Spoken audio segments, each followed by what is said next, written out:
allow episode 21 of the What Do We Do podcast to officially commence. Bogey and Dewey here with you. And dude, this is going to be an exciting conversation here, okay? You're going to test me a little bit and go back and we'll redo our look at the Dow Jones Industrial Average. There is a high chance I could look like a fool.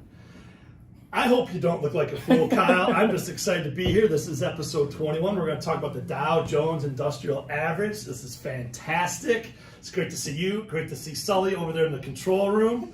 You know, what a better day than today to talk about the Dow Jones Industrial Average. A few weeks before the election is going to happen. The volatility is here. And we're going to talk about all things Dow Jones Industrial Average today. Now, why do you say that ahead of the election, that this is such a critical time for the Dow? Well, it's not necessarily a critical time for the Dow. It's just going to be talked about so much, right? So the Dow Jones Industrial Average, as you may remember from one of our prior episodes, is one of the three major indices that we cover as investors, right? Not just Great Lakes Wealth, but the investment community of domestic indices. There is the Dow Jones Industrial Average, there is the S&P 500, and there is the NASDAQ, right? Quick, how many stocks are in the Dow? Fantastic. That is 30 Bingo. stocks. And I remember that as well. Wow, you got it. Yeah. Fantastic. That's Thank great. you. Thank you. Yes, that's it. And so with this episode, we're going to talk about the Dow exclusively. It's going to be a little lighthearted, but it's historic. I mean, it's historical information, right? So with that, how about we get right into it? Yeah, first things first, I suppose we can start by taking a look at, the entire year, the scope. Obviously this has been a historic year in bad ways, with the stock market, the world, obviously everything going on with COVID and the pandemic. But the Dow overall this year, I got to believe it's been a roller coaster, but how is it looking right now health-wise? Well, the Dow has certainly been a roller coaster. I'm going to give you some stats here in a few minutes.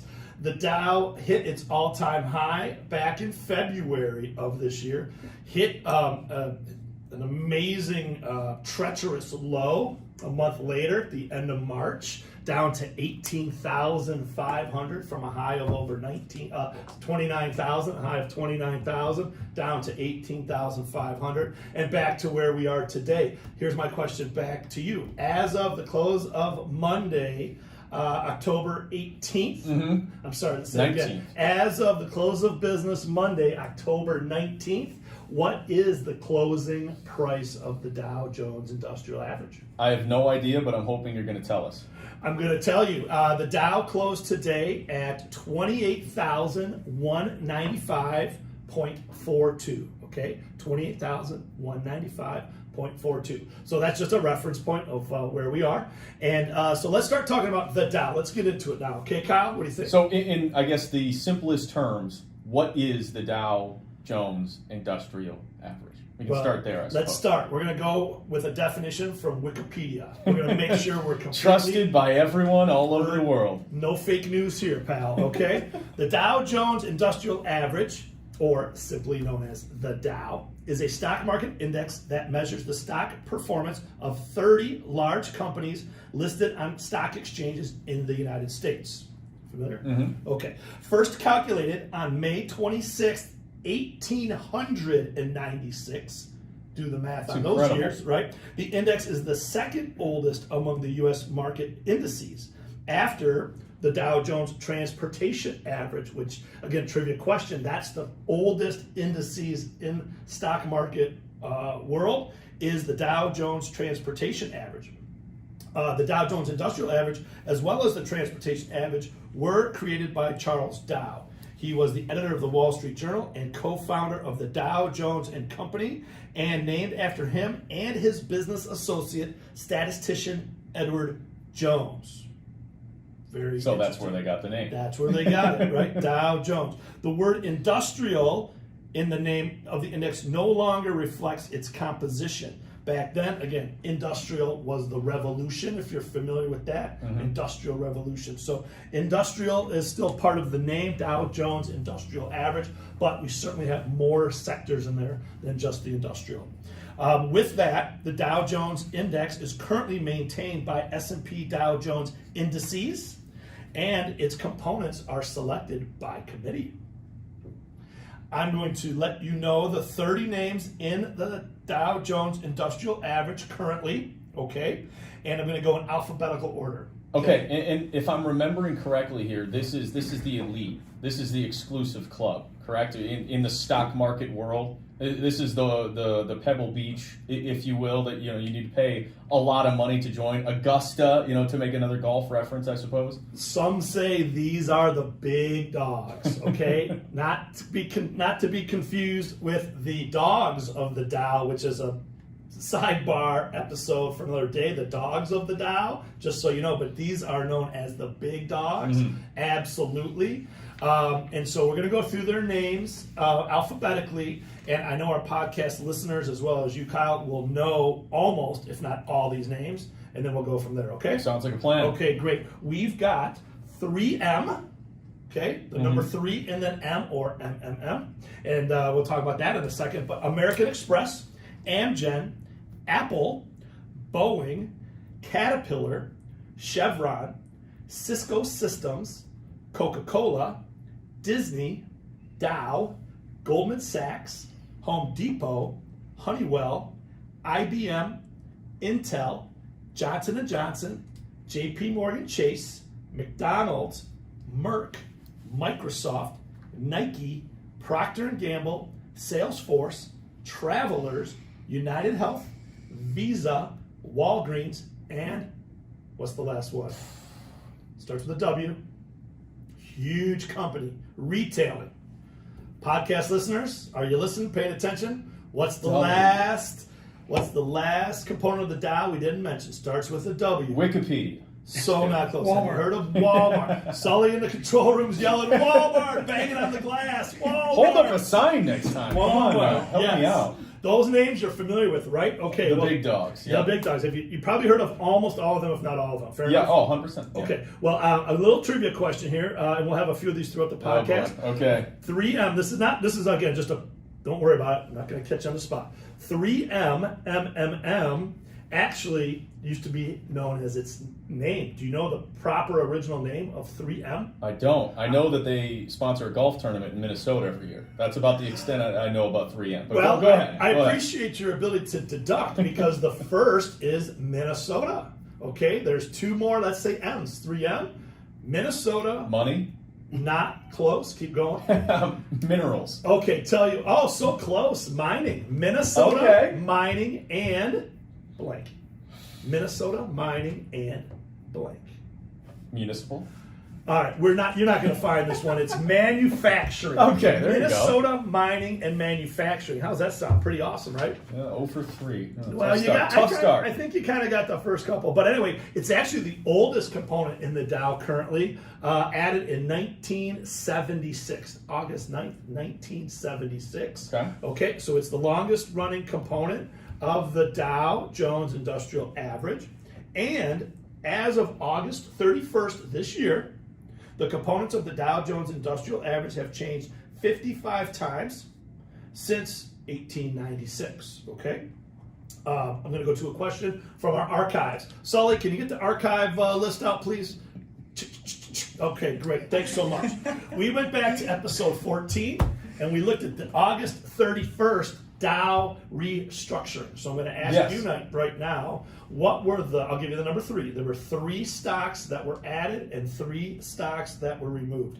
Give me any of the 3. Well, I thought Apple split, if I'm not mistaken. Is that what you're referring to, or no? No. So there were 2 stocks we talked about splitting. Apple, which is in the Dow, but the other one was Tesla, not in the Dow, not even the S&P. Again, another topic for another day. But no, there were 3 stocks that were added. I'll tell you the 3 that were removed, okay? 2 of the 3 were a big deal, but ExxonMobil was removed, Pfizer was removed, and Raytheon Technologies was removed. So those are the 3 that were removed. Can you give me 1, 2, or 3 of the ones that were added? There was a specific reason why one of them was added, and it's escaping me currently. Well, I'm going to give you a hint. I just said all 30. So go back to it's 3 of those 30. They're hard. You won't get them, so let's move on. Amgen, Honeywell, and Salesforce.com. I definitely wouldn't have gotten those. Okay, those are easily the three least recognizable names. No question, no question. But again, this is a live, high-energy podcast, right? And so the Dow restructured August 31st, and we want to make sure everyone's up to date with the components. Now, really quick, and I'll allow you to get back to it. As far as how somebody gets put into the club and is allowed to become a big dog, like, do you have to, go to a boardroom, with a bunch of individuals, higher ups who are making the decision, and basically put a PowerPoint presentation together and go, this is why our company deserves to be in the Dow? How does that work, that process? So that's a great question, and there is, like, as I mentioned, it is maintained by the S&P Dow Jones Indices, and they have a committee, right? And again, I think they meet in a private room, and they really don't tell anyone what's going on. However, that seems a little rigged. However, I'm going to tell you two things. One is that there have been two rumors recently about this committee. Can I share that with you? Sure. You promise not to tell anyone? Okay, and again, rumors are not always fact. You follow me? So rumor is just that, a rumor, okay? But one rumor is that the Dow Jones Average Committee is thinking about adding the number of stocks from 30 to 50.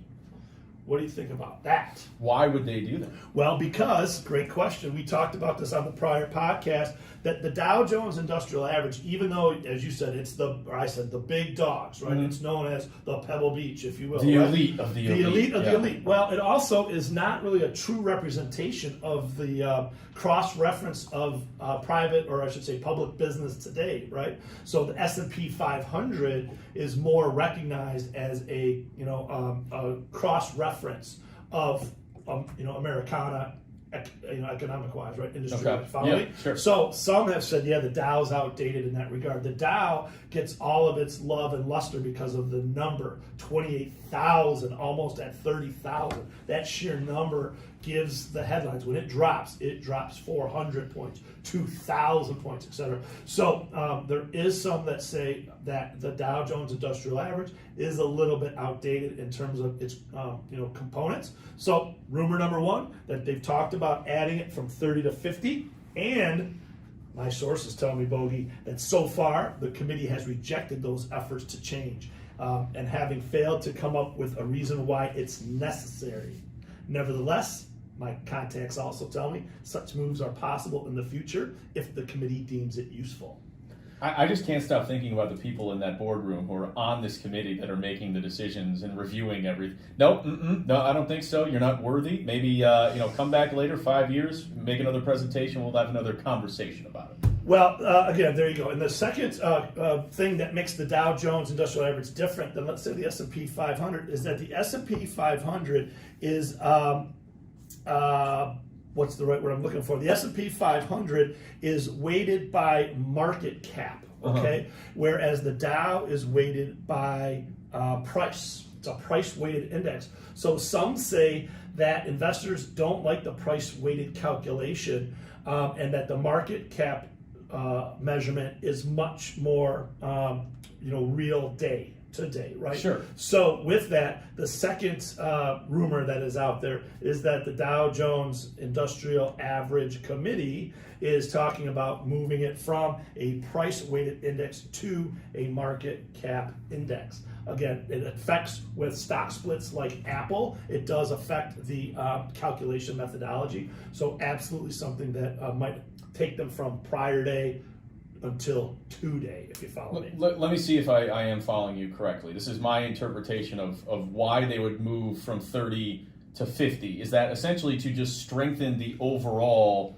the entire group, the entire Dow, and make the fall not nearly as bad, essentially. Like when it does drop, it wouldn't be as steep as before? Does that make sense? Am I on the right track? Not even close. Not even close. All right, that's fine. I got to call it like I hear it, okay? So the market is going to do what the market does, and the stocks are going to go up and down as they do. Sure. The Dow Jones Industrial Average, just like the other broad indices, are just nothing more than a barometer, if you will, right? It's just what you compare to. If par on a golf course is 72, you just want to know, did you shoot under 72? Are you in the red? Never. Right? No. Or where you're at. You follow me? So whatever the Dow is going to do, whether it's got 30 stocks or 50 stocks, or the S&P with 500 stocks, all the different indices, it's not going to cushion any blows lower or rise the tides higher. So what's your opinion on it? I don't mean to cut you off, but do you think it would be wise to expand to 50? Absolutely. Do you think that there's only 50 companies in the United States that run everything that we do and all that we are?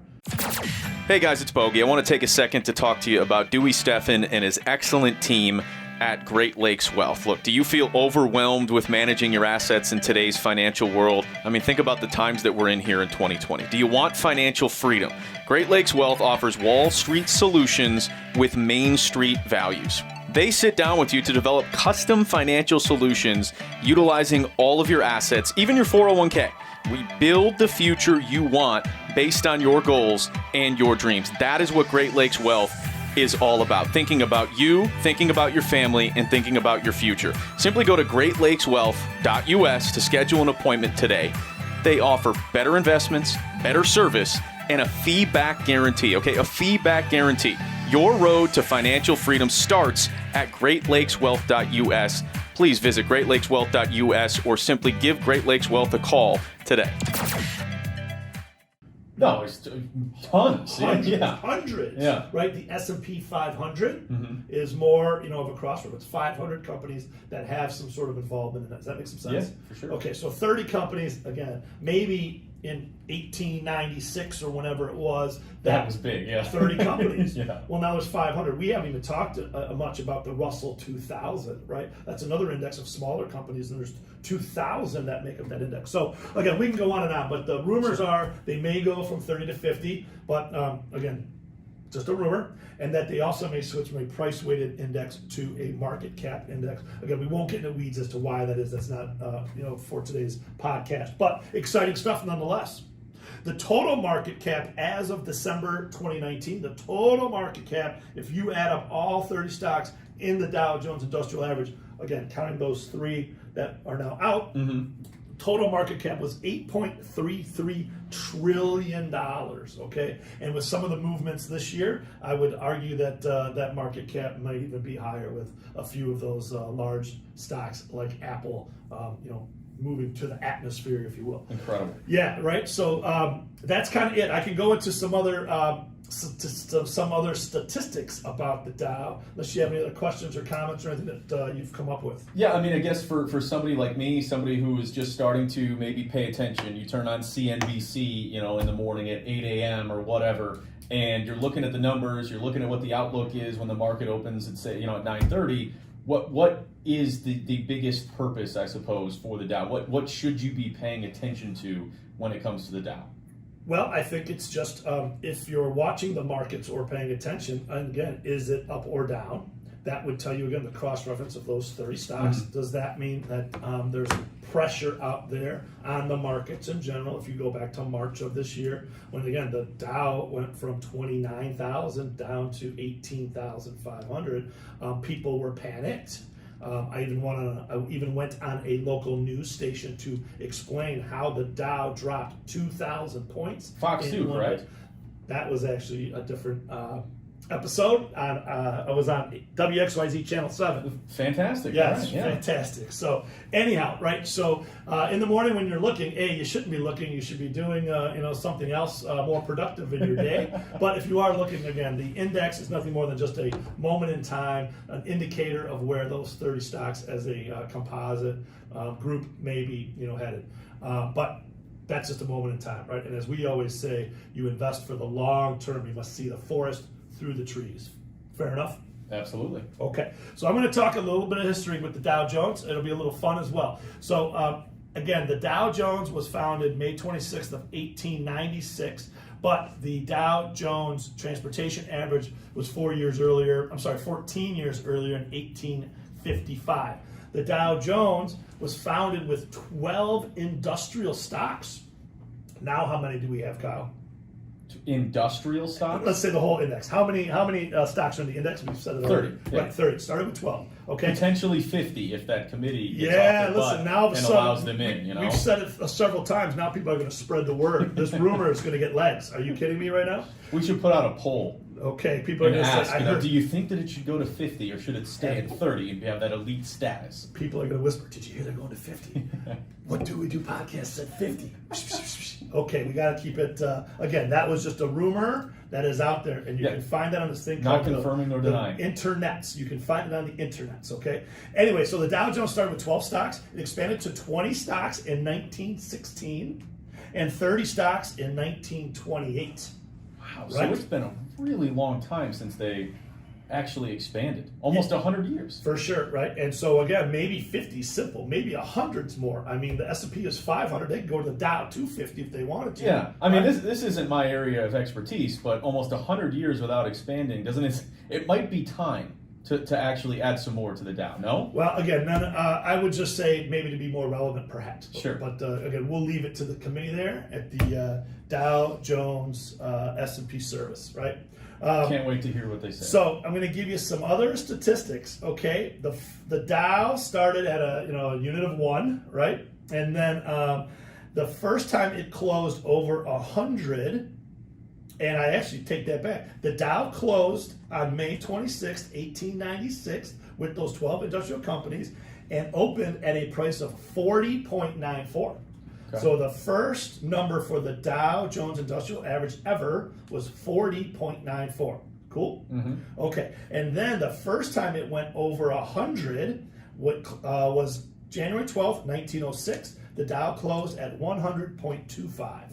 Okay, so closed over 100 for the first time in 1906. That was 10 years from when it started at 40 to 100. And it almost tripled in More than doubled, right? 10 years, yeah. Okay, and then October 24th, 1929, the stock market crashed.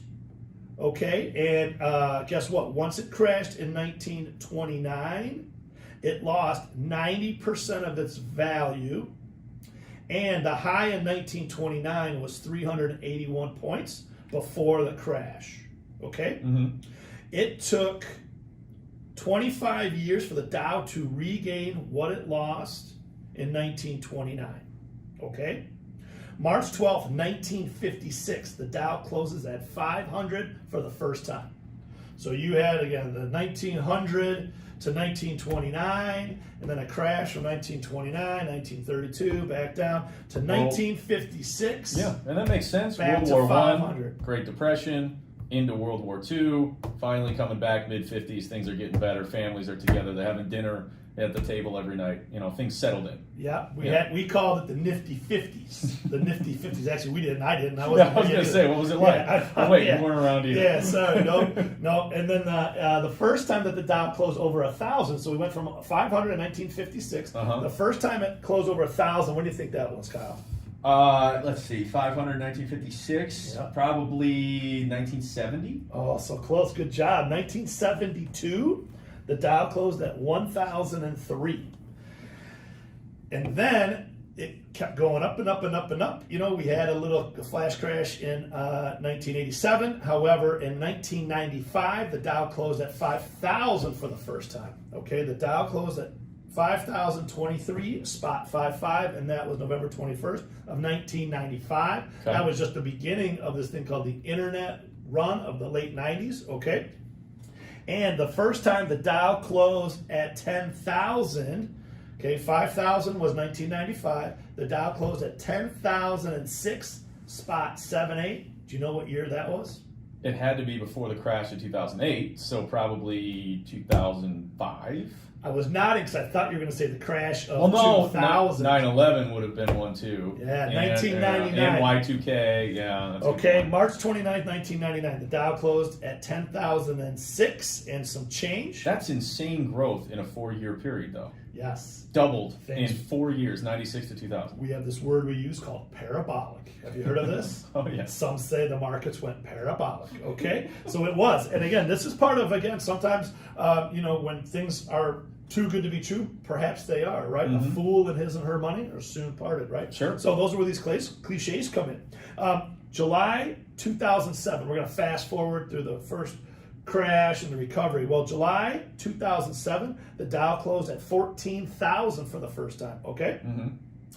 And then 2008, we had that crash. So it didn't quite get to 15,000, 14,000 and change. It dropped through 2008, 2009, and then recovered in 2009, 10, et cetera, to close at 15,000 for the first time, May 7th, 2013. Okay, so we had some ups and some downs, some ups, some downs, and then some ups. May 7th, 2013, the Dow closed at 15,000. 4 years later, January 25th, so actually 3.5 years later, January 25th, 2017, the Dow hits 20,000 for the first time. Sully, ring that bell. Ding, ding, ding, ding, ding. Okay, 2017. 2018, the Dow closed at 25,000 a year later. 25,000. March 16th, 2020. Actually, we'll go back. So February 12th, 2020, the Dow had its all-time high of 29,551. What would you attribute that insane growth to, from like what, 2013 really to 2020 in February? Well, and really it was recovery from 2009, yeah. But you can always say 13 as well, right? And so it was a few different factors, right? We had an economic expansion, but it was fueled by the Federal Reserve. We've talked about this many times, right? So we had the Federal Reserve that has been very accommodative and had interest rates very supportive. And then as we went into a year ago this time, 2019, right? We had full employment. We're humming along. The economy is expanding, right? We had a boom time. And then boom, coronavirus and the rest of it, right? So we had a situation where March of 2020, the markets, if you will, in general, but the Dow specifically on February 12th, hit an all-time high of 29,551, so close to 30,000, right? It's unbelievable. Yep, and then we had a huge flash crash. And so March 16th, just about a month later, the Dow records its worst one-day drop in history, 2,997 points in a day, right? And its worst performance percentage since October 19th, 1987, which then was known as Black Monday. And then, hold on, then a week later, March 24th, the Dow closed with a 2,112 point gain.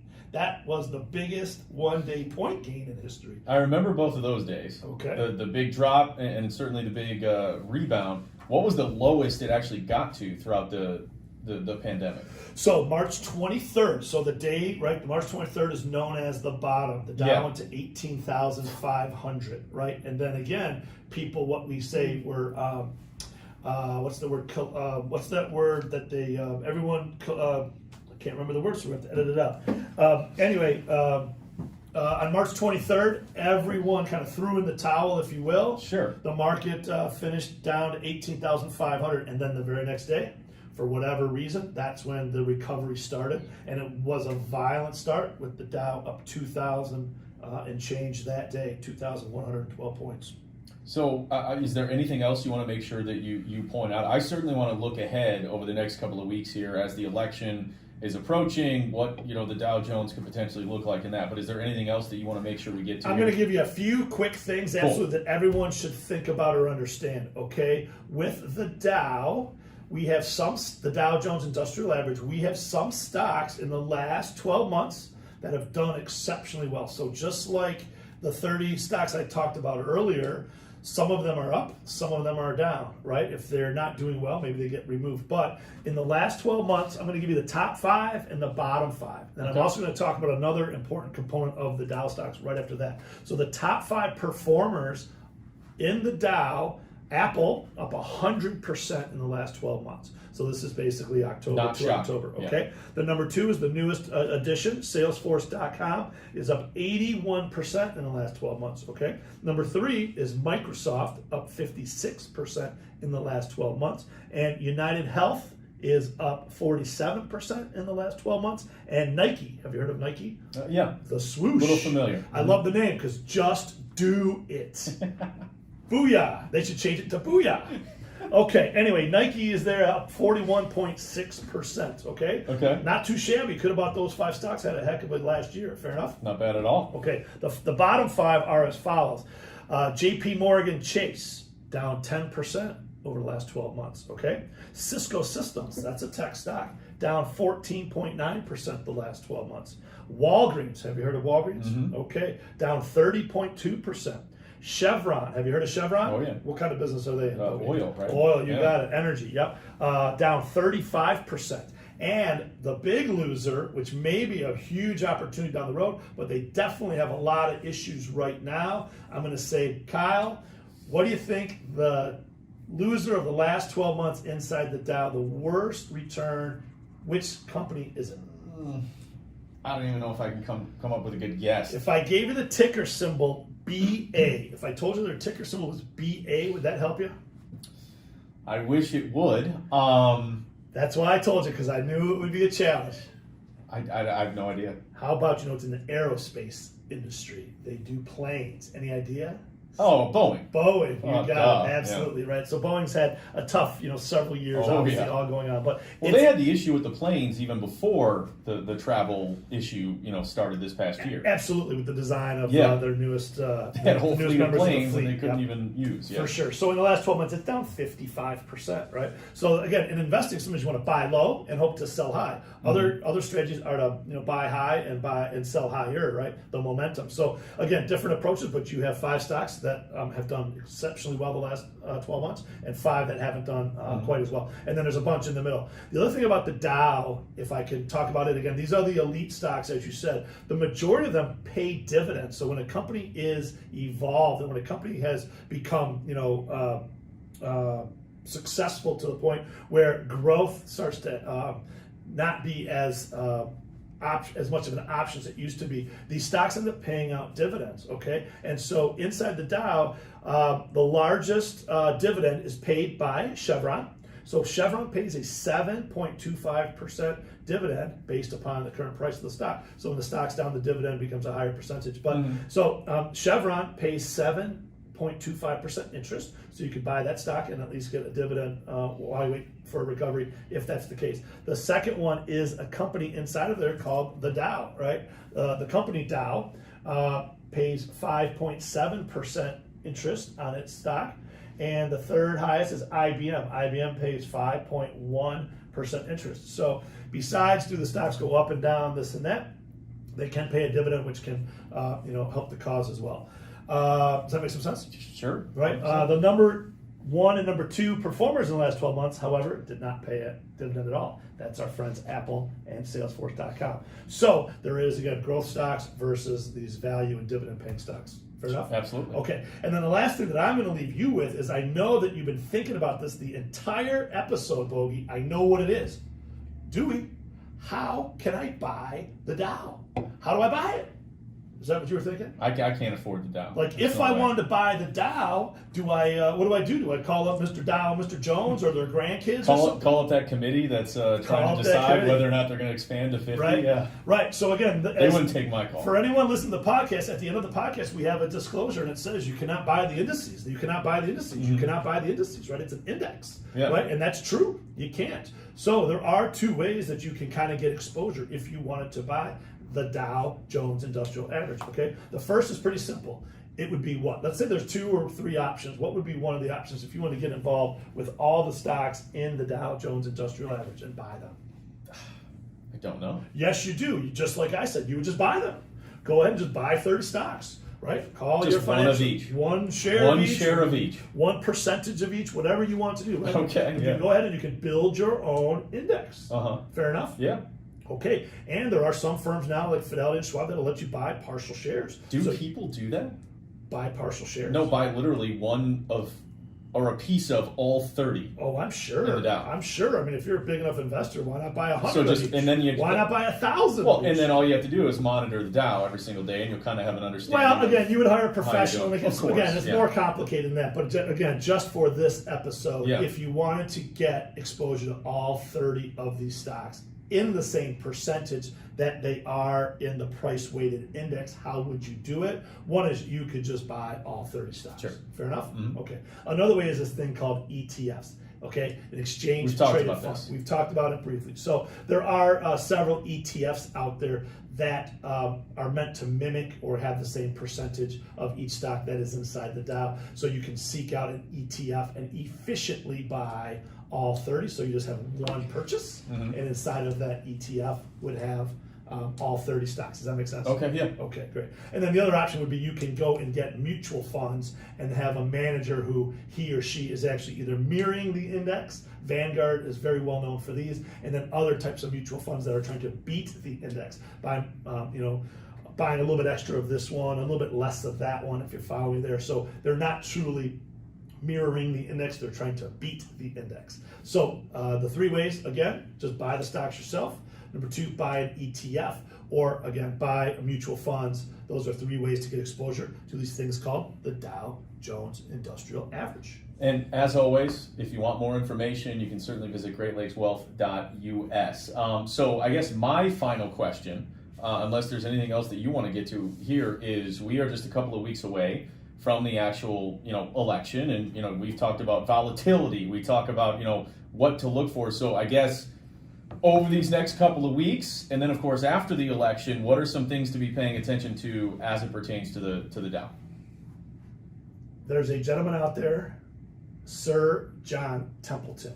Mm-hmm. Have you heard of this guy? It sounds familiar, but okay. I don't know what. Well, he is somebody because he's a sir. You follow me? Mm-hmm. He's been knighted, okay? So Sir... Like Sir Nick Faldo. Yeah. Sir Nick Faldo, Sir John Templeton, okay? Sir John Templeton is founder and former chairman of the Templeton Funds, okay? And he has a quote that says, bull markets, meaning, good markets, right? Bull markets are born on pessimism, grow on skepticism, mature on optimism, and die on euphoria. Okay, I know it's a lot of fancy words in there, but it basically says that bull markets or good markets, right? We just had a bull market from 2009 until 2019. Some would argue that we're on our way back now. Some would argue, let's see what happens. But all that to say is that these bull markets start at the bottom, and then again, they grow, people become skeptical, people talk about, oh no, it's going to get good, and then people talk about how great it is and how easy it is, right? So the opposite of what what you are thinking is what will happen with the markets. So with that quote, I would throw it back at you. Do you think right now or after the elections is really the tell? What are people saying? Are they talking pessimistically or are they talking euphorically about, again, investing? When people say, I'm never doing this again, forget it, this stinks, I'm going to do something else, I don't know why I got involved, that might be, again, the pessimism, right? The market stinks, the market's no good, right? If it's, I'm in the market, are you in the market? I got more than that, the market, maybe that's a little euphoric, a little weird. Right? Yeah. And it's not just with stocks, it could be a bull market in bonds, it could be a bull market in gold, it could be a bull market in real estate, bull market in anything. That sounds like a bunch of born on pessimism, grow on skepticism, mature on optimism, and die on euphoria. And I'm telling you, I've been doing this 25 years, and there's so much truth to what Sir John Templeton said. And we think you need to wait until these elections are final. They may not be final on November 4th. We hope so, but who knows? So that will be what we will be looking for, is the final results, and then we will take care of evaluating for 2021. Fantastic. All okay. Right. Well, with that, let's call a wrap to episode 21. As always, we're just getting started. Booyah. The opinions expressed in this program are for general information purposes only and are not intended to provide specific advice or recommendations for any individual or any specific security. It's only intended to provide education about the financial industry. To determine which investments may be appropriate for you, consult your financial advisor prior to investing. Any past performance discussed during this program is no guarantee of future results. Any indices referenced for comparison are unmanaged and cannot be invested into directly. As always, please remember investing involves risks and possible loss of principal capital. Please seek advice from a licensed professional.